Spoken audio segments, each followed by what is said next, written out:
Tejas Kapadia, Esquire, from Tejas Kapadia, attorney at law, who is a real estate attorney on a recommended attorney list. And he is here this morning to talk about water line and sewer line disclosures and inspections and how they relate to a transaction from a legal perspective.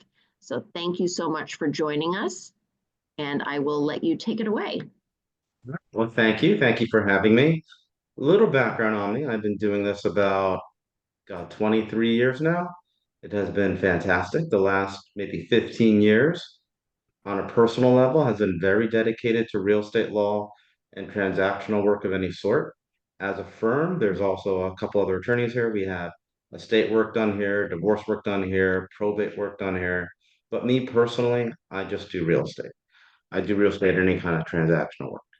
So all that flows directly through me, and I'm directly involved in that.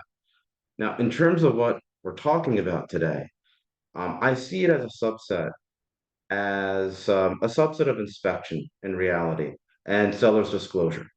When you have these notices going out about, and I don't know if you guys have seen this or not yet, but received notices from the town indicating that the pipe on the sewage line may have to be replaced. And it's a may. It's not you must replace it. It's you should replace it. And if you do it with the town, there's some sort of discount or there's a benefit to do it at that juncture. And this often seems to emerge right before you land your deal for some reason. It's like they know. So, what do you do with that? What do you do with that? Because your seller's going to have this argument that, well, I don't want to improve the property if I'm selling the property. And a buyer's going to have an argument that this is something that should be done before I purchase the property. So it puts you at a crossroads.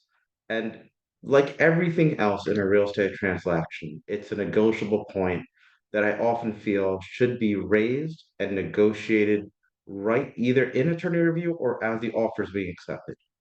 It's not something you have lingering because the honest of whether or not to do it and how you structure your costing for it should be decided right there. Because if this comes up later in your transaction, maybe as an inspection issue or as you approach closing and now the buyer wakes up saying, wait a minute, what about this cost?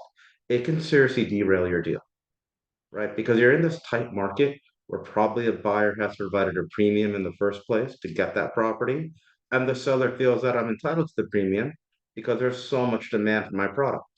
So I understand both angles. What does it cost? It's a question mark. I'll get to that in 1 second. So what happens is that before you get to the point where you're too deep into the deal, this should be crystallized and cleared up to avoid any future argumentation. The costing is a very good question. It depends on what amount of piping you're going to need to replace. It's not insignificant. It's in the thousands for the most part, sometimes a five-digit thousand, sometimes a low thousands. It all depends on that property. And you should get a quote as a seller if you ask me, and this should be haggled out immediately. If the seller is going to say, I'm not going to replace it, buyer, this is going to be your option post closing, so be it. But make that clear. So this way you can account for it right within the deal itself. If the seller is open to negotiation, maybe it's a credit. The one thing I would not like to do is start the work before you close. In other words, I feel that the best way to handle it is a credit if the seller wants to do anything. Because once you start digging, opening up the ground, getting permits, things of that nature, you're kind of opening up a can of worms, right? You don't really know what a quote doesn't translate to actual cost. It's the most likely form of cost, but there's always an inherent risk behind it. And once you open up the ground, you never know what you're going to find. It's like any other repair issue. So being conservative by nature, I always feel like take the conservative pathway. If seller, you want to do something about this, if this is a core component of the deal now, do it in the form of a credit or a seller's concession, potentially a price reduction, but there's pros and cons for that. But it needs to be addressed in that fashion, not with actual work being done, at least from my point of view. And these are all rules of thumb. Anything in real estate law is very dependent on that transaction. So while I'm giving you a rule of thumb, it's not an ironclad rule. You have to sort of manipulate your deal based on the people involved.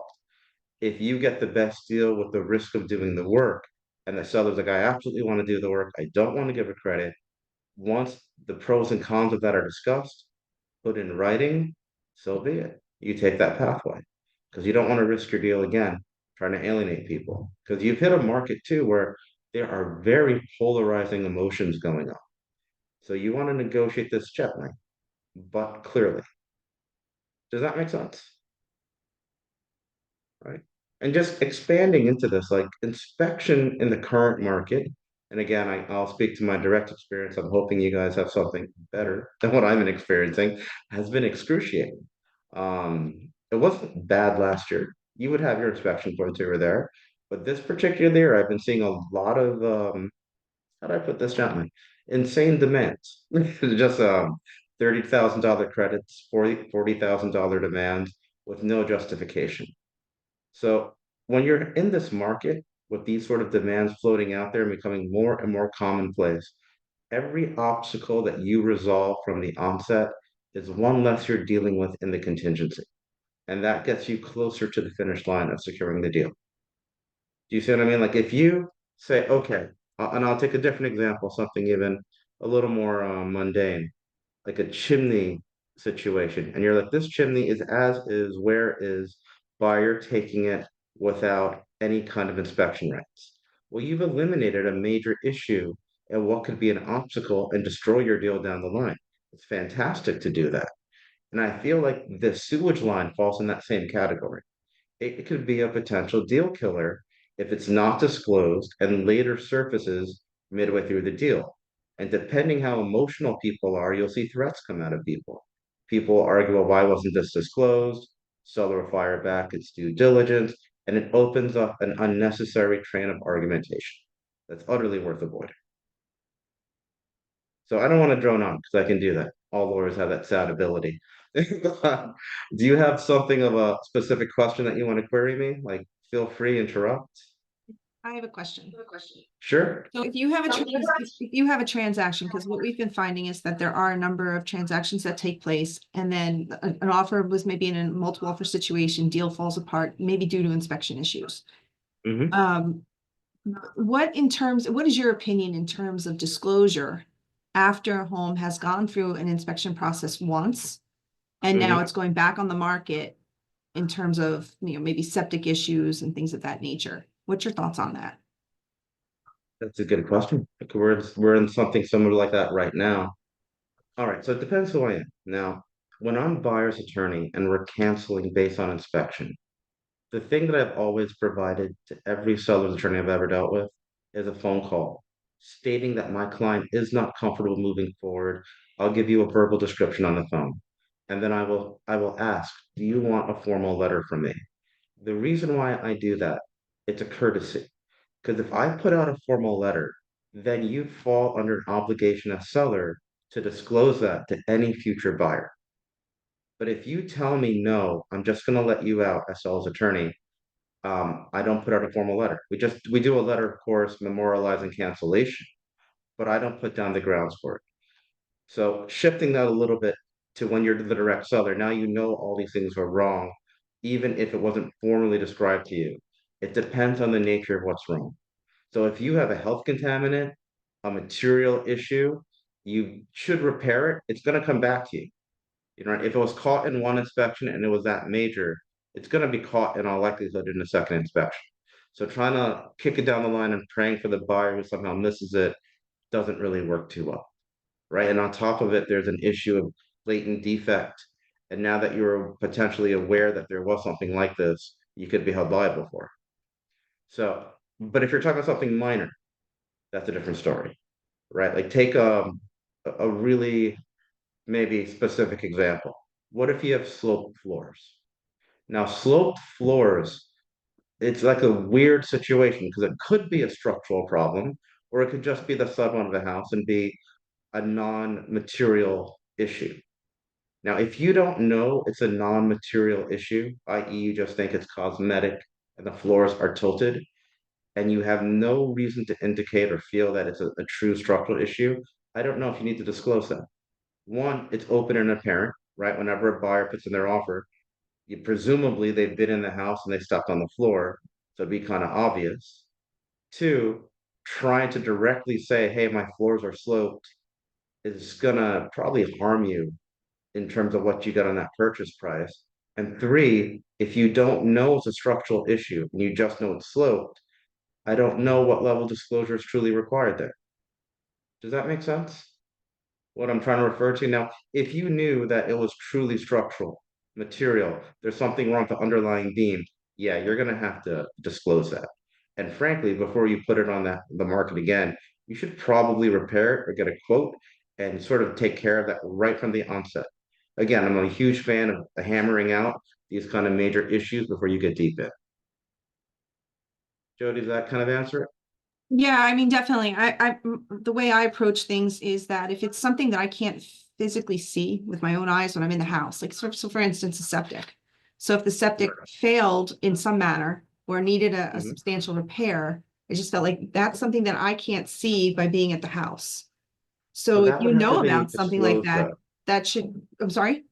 That, like, if you knew your septic was damaged, you would Right. have to disclose that. That's my thoughts, and just in terms Yes, of sharing of information and being able to back that up. Whereas if, whereas something like you're saying that the floors, all right, yeah, when I'm in the home, I'm gonna walk on that. I'm gonna feel that. I can right, physically point that out to my buyer if my buyer doesn't notice it because it's something that's there. And then take a walk here, you can feel it. But right. I'm really, really more concerned with things that maybe you can't actually see when you're in the house, but it did Sure. exist, and you find out So, about it the second time that they knew about it, and it's like now you're wasting buyers' money because they went ahead and went correct. under And the it's so, premise that there's no issue. and you feel that rage right now just even stating it. Yeah, So yeah, yeah, that's why it should be exactly. opened up. Right, So right. you're absolutely right. And the sellers, for what it's worth, once they know there's a material defect to the property, they are under an obligation to disclose it. If you really wanted to hold their feet to the fire, you could raise that. And I have done that in situations for negotiation. It's never, I tell every buyer this and every seller this. This is a real estate transaction. You don't want it to end up in a courtroom drama situation.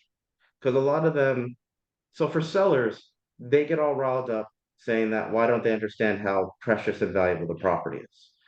And you have to remind them that people are going to live in there. Safety matters, health matters, functional systems matter.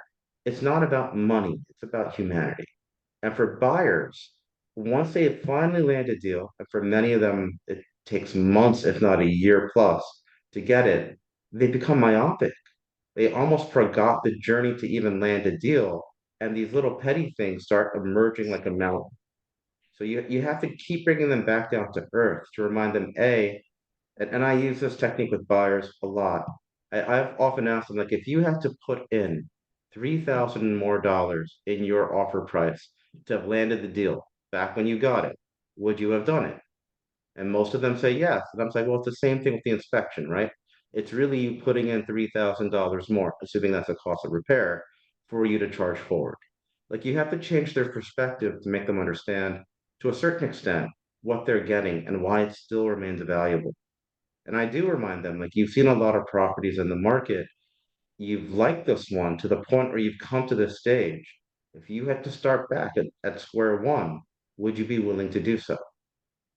Right? And it's just to give them proper perspective of what's going on in negotiation. For sellers, same thing. Seller, you might be moving cross country. You're moving, you're going to another property. Do you really want to continue carrying this property? And you're arguing potentially over $2,000, but what's your monthly mortgage fee? If this goes back out on market and you're spending 3,000 a month to sustain it, well, 2,000 in inspection credit is really not a huge thing, comparatively speaking.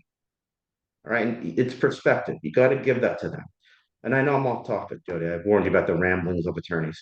But the disclosure process, to go back to that, it comes back to the same thing for the seller and for the buyer. So for the seller, if you don't disclose that and it becomes an issue later down the line, you're going to risk all this. And worse than that, you might find yourself on the receiving end of a complaint, depending how material it is. For a buyer, it's a question mark whether or not you should let it go. If the thing that wasn't disclosed is under like $2,000 in cost, is it worth bringing up or is it worth absorbing it depending on the nature of the property depending on how much you like it. And you know what I mean? Like that overall picture, you got to get it back to them. And then once you do that, you get a better idea of what they truly want rather than just getting caught up in the moment. And it's really easy to get caught up in the moment. Do you know what I mean? Like those emotions do fly. So, Tejas, what if your seller does not agree with the inspector's assessment? So, for example, if they say that and this just happened, the deck is in imminent danger of collapse, even though, because it's no longer in code, even though it was built 20 years ago to code, it was attached to one of those extensions, cantilever on a house, that it was code, it passed inspection, they got a permit, all good, not really in imminent danger of collapse, but now the code has changed. Do you have to disclose that? Even though it was approved, it's grandfathered, and it's not. So if it's approved, if it's grandfathered in from the onset of the deal, they don't have to disclose it. They wouldn't even have knowledge that there's something wrong with it. Now, if it comes up in inspection, Yeah, it did come and up in inspection. yeah, because inspectors will raise a lot, and they have to. That's their Mhm. job. They need to bring up all these points so people are aware of what they're buying. I wish they could phrase things better with some of the inspectors, but that's a whole different story. But so, what do you do in that circumstance? You have to. What I've done with buyers and buyers attorneys, I said if the code requires it, then the seller will have to address it to get a CO. And I warned my client about that too, the seller. Like this might be a situation where it's just a matter of coding. You're going to have to deal with it. Now, if you're grandfathered in, though, it's a different story. Now it's really about is it truly a structural defect or not? What I tell most sellers is that look, the buyer went out and got an expert, the licensed inspector. Now we have two options. We can just say, look, your inspector, we think they're wrong. We want a specific, sort of a specialized structural engineer to look at it. That will carry a cost. Will you share it? Or do you want me to ask the buyer to pay for it? Or seller, will you absorb it? And again, this depends on the contours of your deal. If you have a seller who's adamant about this, that I'm not going to do anything, it's a take it or leave it, I know it's incredibly sound, then you have to relay that to the buyer's attorney or the buyer's agent and get this message over that, look, this is the seller's position. We get that you have a general inspection report, but that report within itself may not be enough to be persuasive. And B, even if you're accurate and the seller refuses to do it, it might be a take it or leave it situation. But that's rare, really rare, because once you can get a seller to understand it's a structural defect as established by an expert, I find most of them will be somewhat reasonable. I will stress somewhat. They won't be fully reasonable, but they'll be somewhat reasonable. They'll be open to a resolution if it's a true safety issue that can be established, maybe not by a general inspector, but by a licensed structural engineer. And if that still fails, it's a warning shot to the buyer that perhaps it's a take it or leave it.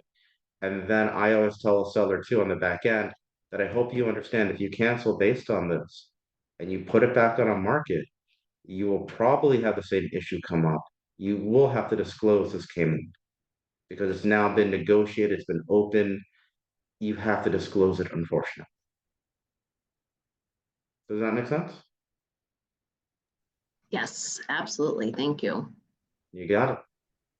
What else you got? Inspection world going crazy, huh? So I'll tell you, when I'm a sales attorney and I see the caveated inspection, right? Limited structural, mechanical, environmental. That's good. Structural and environmental is better. Environmental is best. But the thing that I always get worried about when I'm sales attorney is that word safety.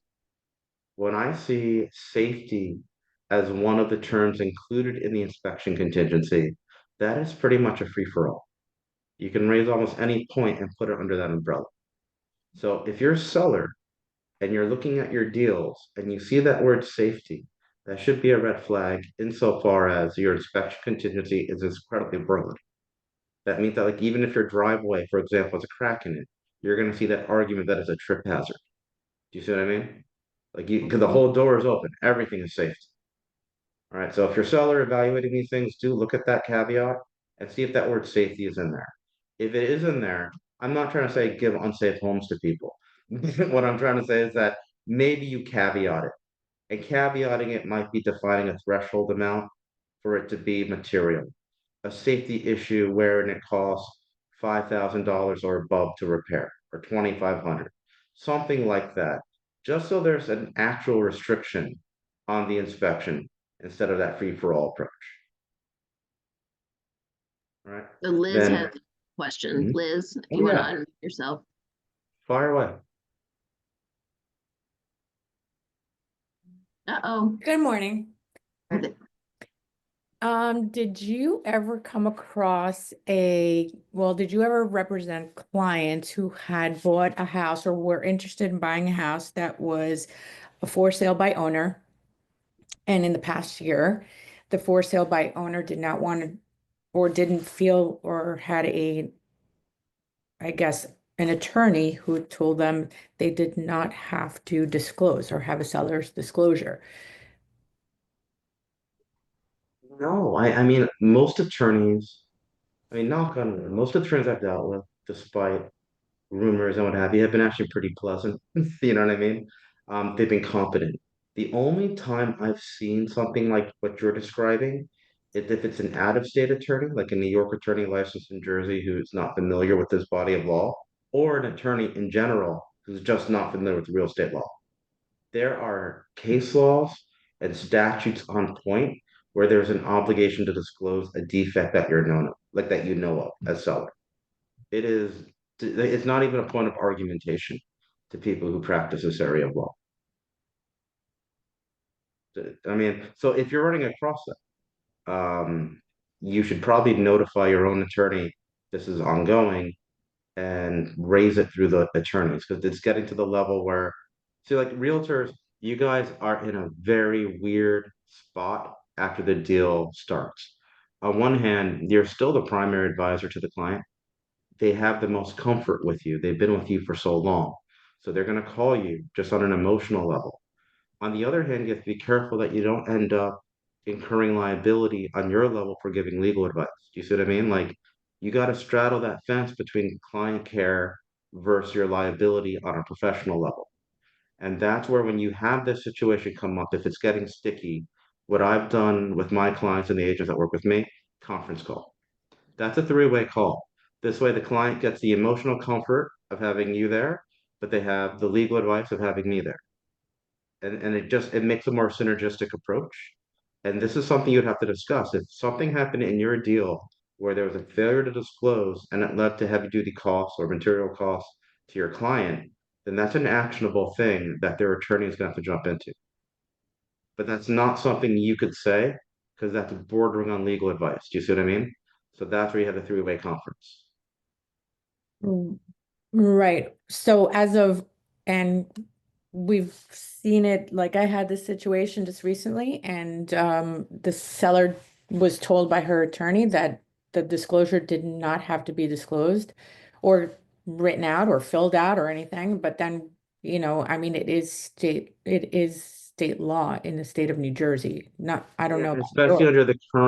under the current coding, yeah. There was a period of time before where you didn't have to do it, but after that NAR settlement, you do have to do it. And New York, to give you background, New York has a seller's disclosure. It's mandatory. What they used to do is they had an option that they can give you a $500 credit and not fill it out. But that rule changed about 2 years ago. That $500 credit has been disavowed. You cannot do that, and you must complete a seller's disclosure. So it's becoming kind of universal in our area. There you go. Great, thank you. You got it.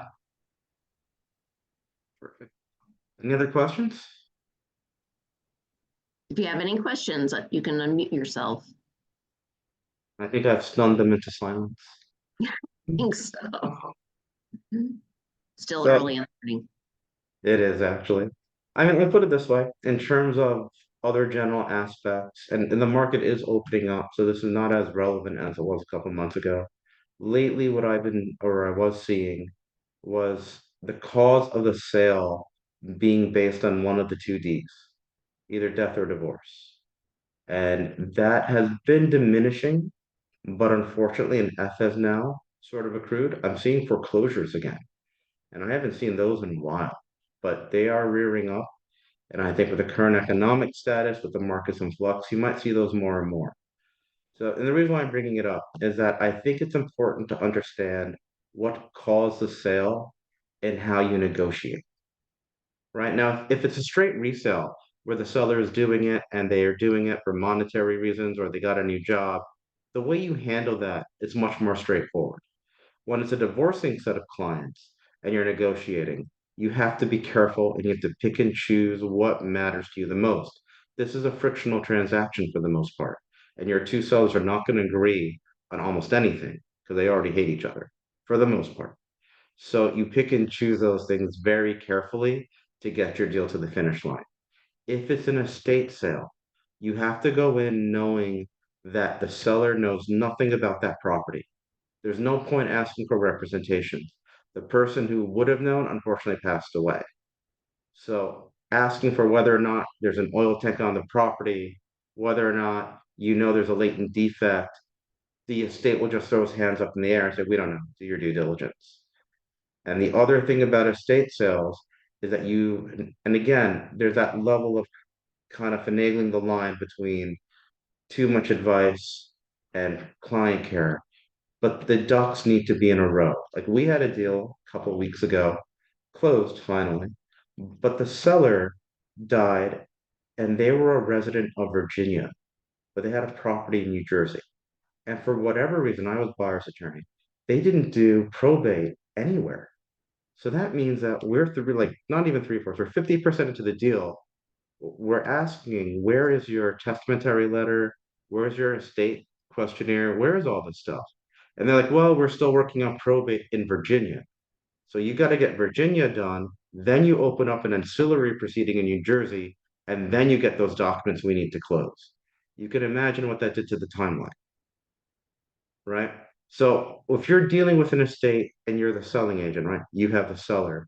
You should ask your client for their documents.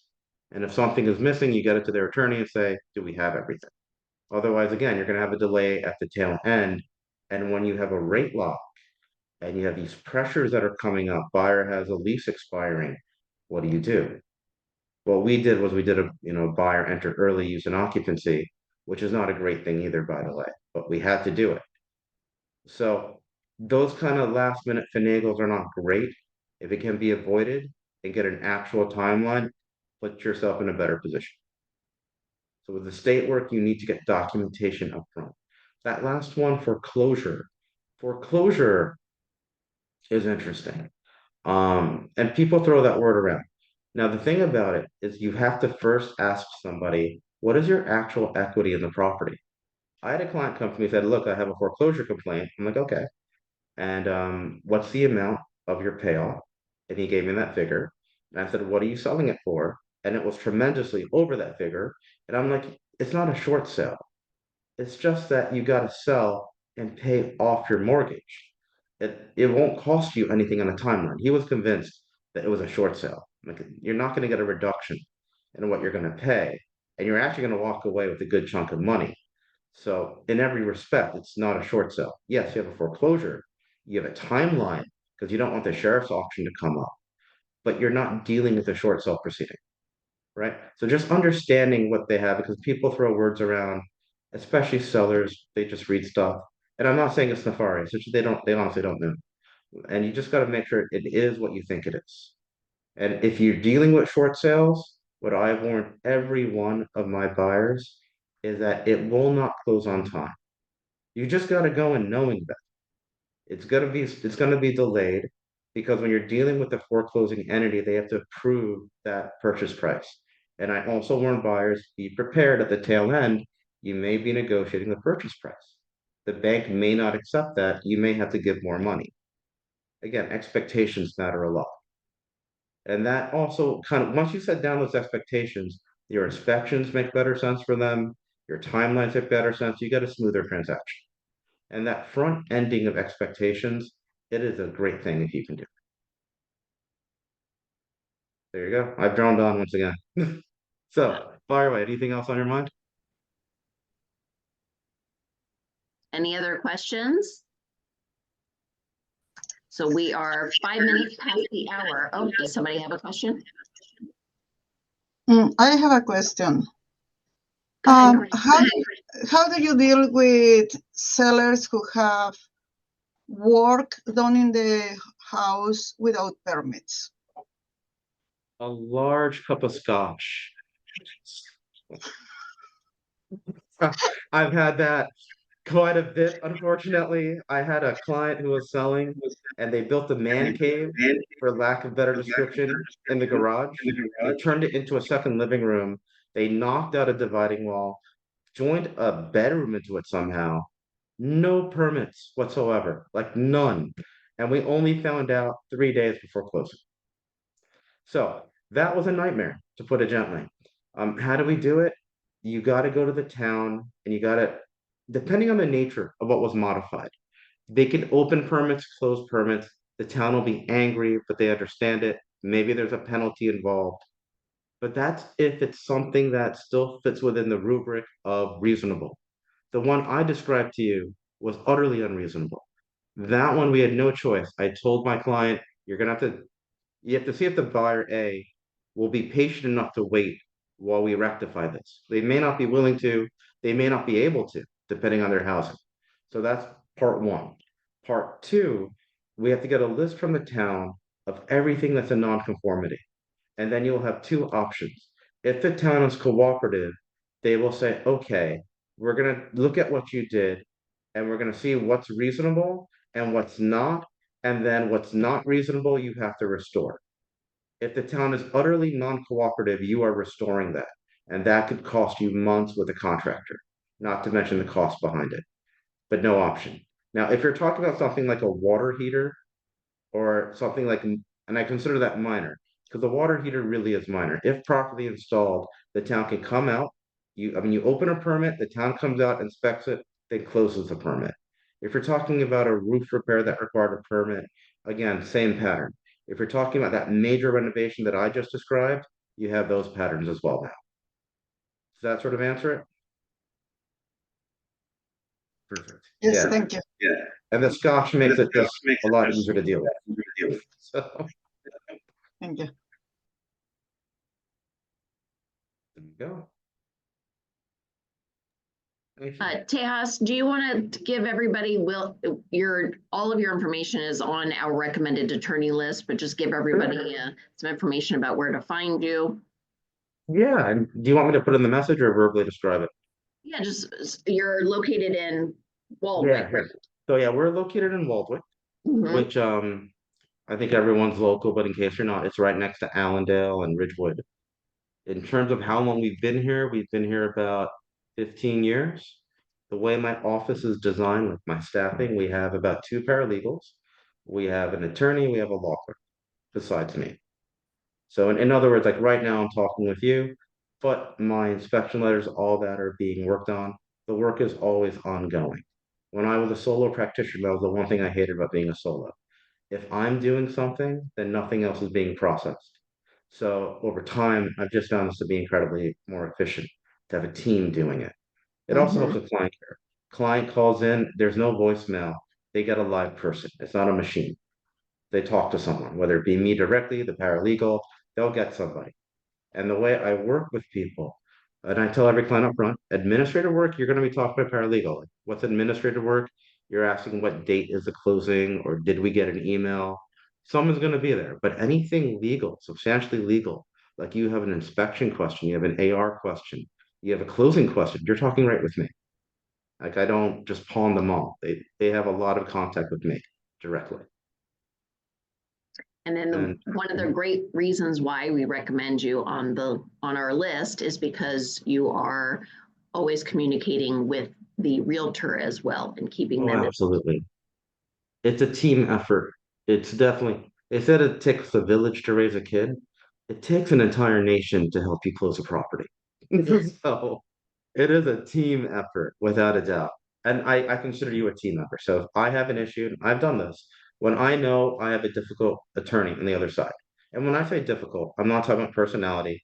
Maybe they're just incredibly strict in how they go about negotiating certain points. I have reached out to agents because I've seen it as two different communication circuits, the attorney circuit, the agent circuit. And depending which one is smoother for what task, you use that pathway. Do you see what I mean? So if it's something like a credit value, we had one right now where my client seller wanted to return to a $30,000 demand with a $5,000 credit, right?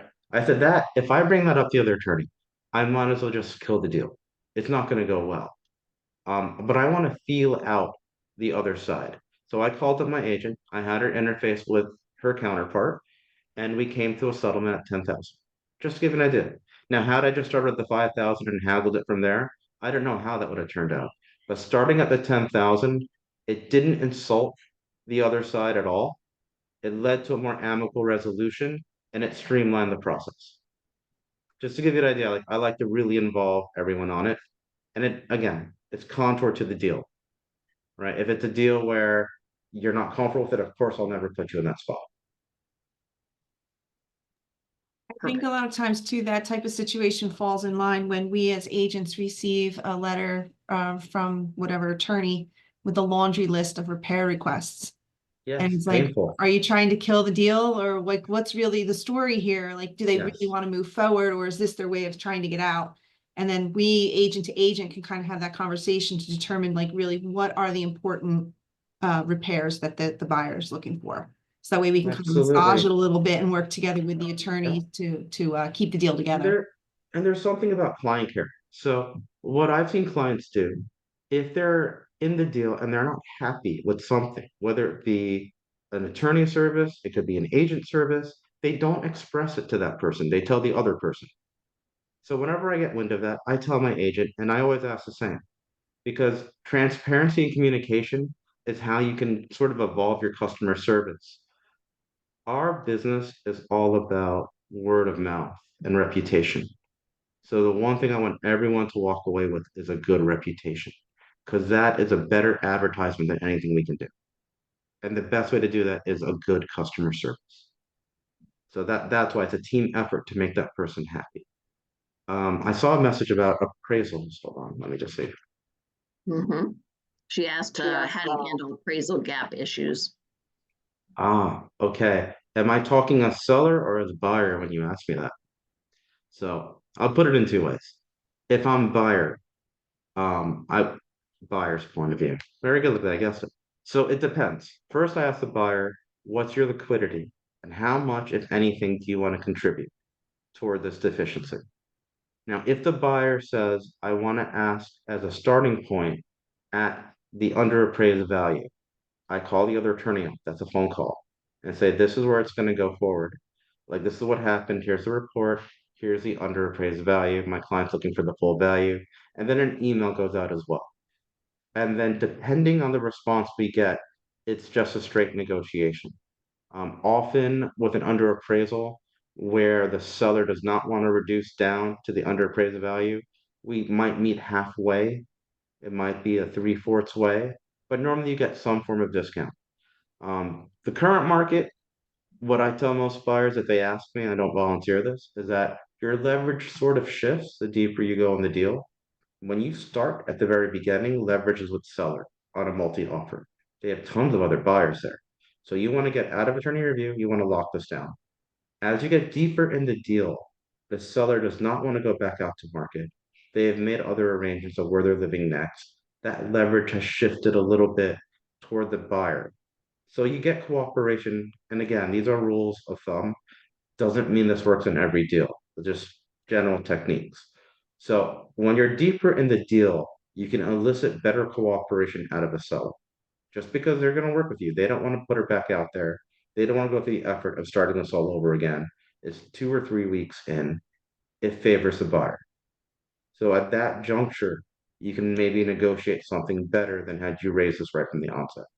But going back to the exact question, start on what the buyer wants, reach out to sell's attorney, see if they would go with what the buyer wants from the onset.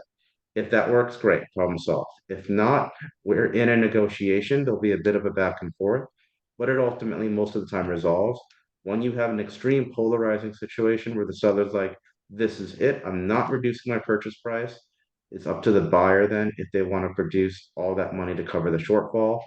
I also mentioned to buyers, check with your lender, because depending how much you put down, you can restructure that loan. So for example, if you're putting down 80%, I said that one. If you're putting down 20% and you underappraise, maybe you could bump up your financing. And now you're gonna have your financing cover 85, 90%. Get additional money out of the loan and then cover whatever shortfall, if any, through your liquidity. Now, the drawback to that, PMI. That's definitely gonna come up, but you still got the house. And depending on the level of PMI, it may not be that material, or it could be. That's a lender question. Yeah, and they say that PMI now is not your mother's PMI. It's not as expensive as it used to be. Correct. So there you go. So that's kind of like the whole routine, but it is very much case by case. Okay. There you go. Perfect. So Okay. All right, good. So her question was answered. Good. Thank you very much, Tejas, and we look forward to continuing to work with you.